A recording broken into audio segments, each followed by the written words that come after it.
প্রিয় দর্শক, প্রচারণা শেষ।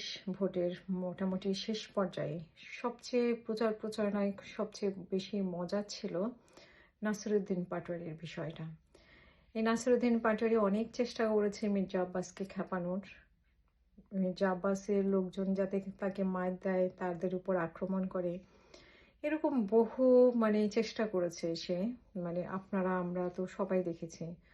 কিন্তু মির্জা আব্বাস আমার মনে হয় অনেক ধৈর্য ধরে সহ্য করে গেছেন সবকিছু, এবং মির্জা আব্বাসের সাথে যারা, তারাও সহ্য করে গেছেন। এরকম সহ্য আমাদের নিজেদেরই কেমন জানি বিরক্তি লাগতো যে কথাগুলো বলতো। আমি জানি না এনসিপির বা নাসির উদ্দিনের সমর্থক যারা, তাদের কেমন লাগতো আমি জানি না, বাট আমার নিজেরই বিরক্ত লাগতো। মনে হইতো সেটা এখন বলবো না। সো এরকম, কিন্তু মির্জা আব্বাস এবং মির্জা আব্বাসের দলের লোকজন তাকে যে সহ্য করে গেছে, মানে বলে না যে গন্ডারের চামড়া কামড় দেয়া সহ্য করে গেছে, এরকম বিষয়। তো যাই হোক, অবশেষে তো প্রচারণা শেষ, এরকম খোঁচাখুচির দিন শেষ। এখন হচ্ছে যে ভোটের পালা, কে ভালো ভোট পায়। আসলে খুবই আমাদের এই ভোটটা অনেক চমক আসলে আমাদের জন্য।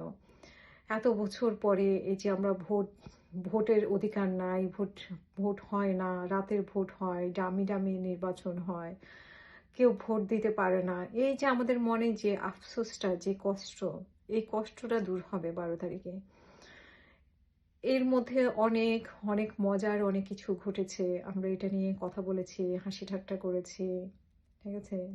জামাতের আমিরের যেমন একটা অ্যাকাউন্ট হ্যাক হয়েছে, তেমনি তারেক রহমানের ম্যাঙ্গো, তারপরে ইপিজেড, তারপরে হচ্ছে যে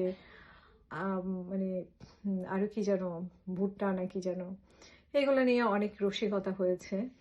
তো শেষমেশ নির্বাচনের পালা, মানুষ যাতে তার পছন্দের মানুষটাকে ভোট দিতে পারে, পছন্দের মানুষটাকে জয়ী করে আনতে পারে, সেটাই। সে হোক নাসিরুদ্দিন, সে হোক মির্জা আব্বাস, হোক তারেক রহমান, হোক ডাক্তার শফিকুর রহমান, কিন্তু মানুষ যাতে এবার প্রাণ ভরে বলতে পারে, না, এবারের নির্বাচনে কোনো কিছুই হয়নি, এবার নির্বাচন শান্তিপূর্ণ ছিল।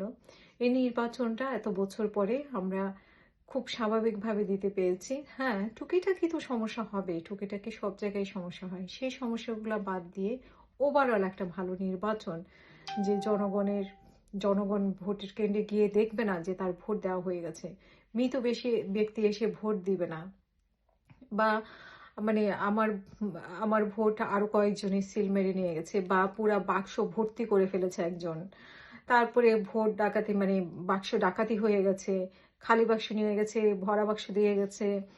এই যে এত দিন ধরে আমরা এগুলা শুনে শুনে আমরা আসলে টায়ার্ড।